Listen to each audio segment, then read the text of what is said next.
Hi, si Romeo Lantano ito. Welcome to my YouTube channel, RGL Innovation. Ang gagawin natin ngayon ito ay itong floor table lamp ay susupply natin ng power without hydro or kung magkakaroon ng brownout.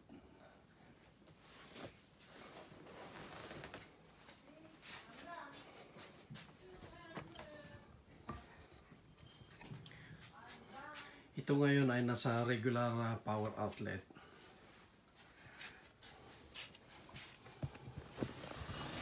Alisin natin yung plug niya para mawala ng power. Ayan, wala ng power.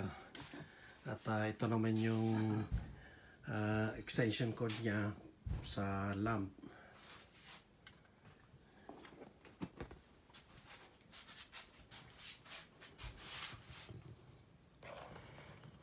Ngayon ay lalagyan natin ng mga gamit para magkaroon ng supply.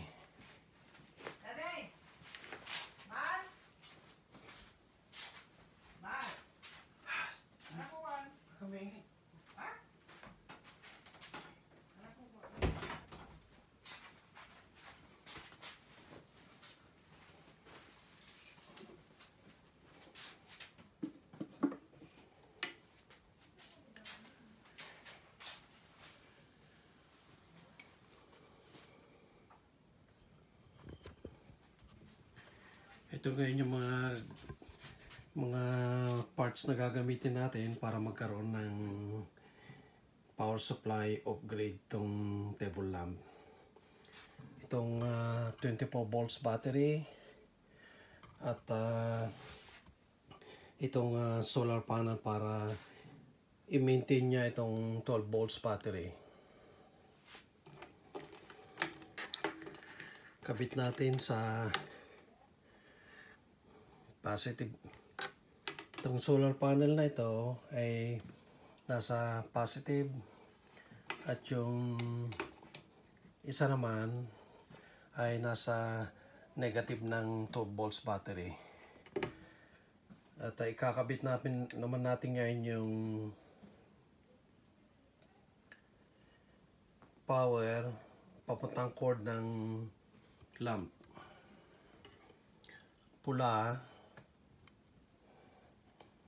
positive at yung itim naman ay negative.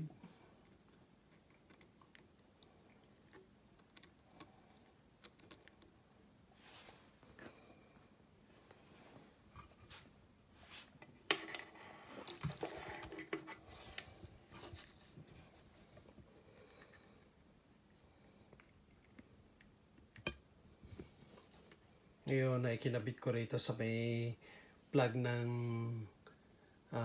floor lamp, yung isang terminal papuntang 12 volts battery.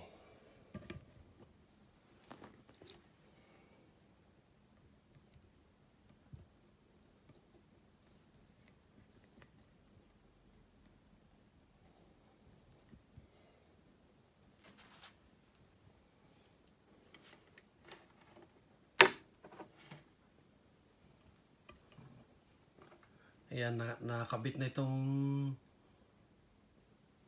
terminal papuntang battery, tapos dito sa outlet ng saksakan ng table lamp. Ngayon palitan natin ngayon yung bulb na from AC to DC.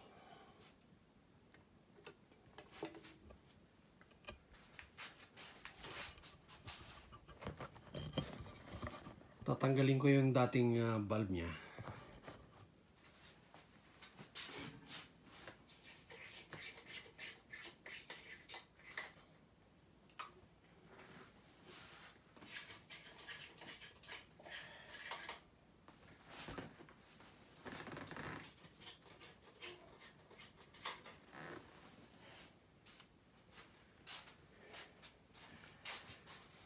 Ito yung dati niya na AC bulb, regular power supply ng Hydro 110 volts.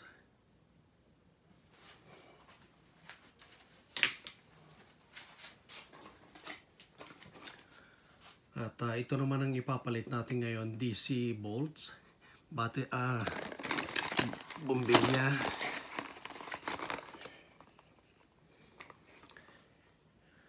At ito ang 5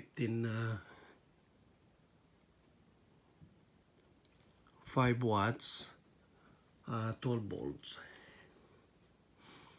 Kakabit natin itong apat na ito sa standing floor lamp.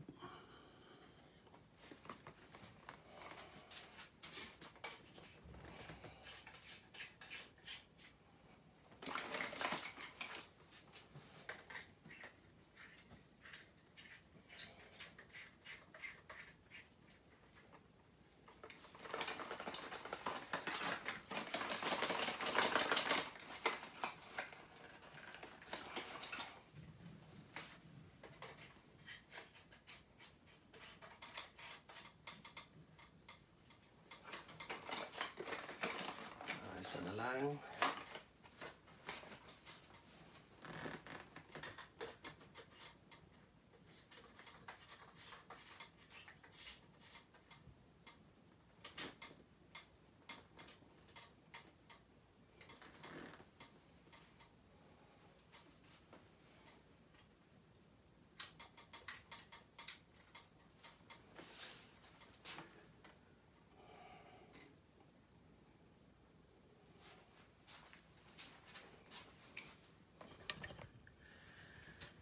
Yan, may ilaw na tayo. Pwede nating gamiting sabay-sabay yung apat na bulb.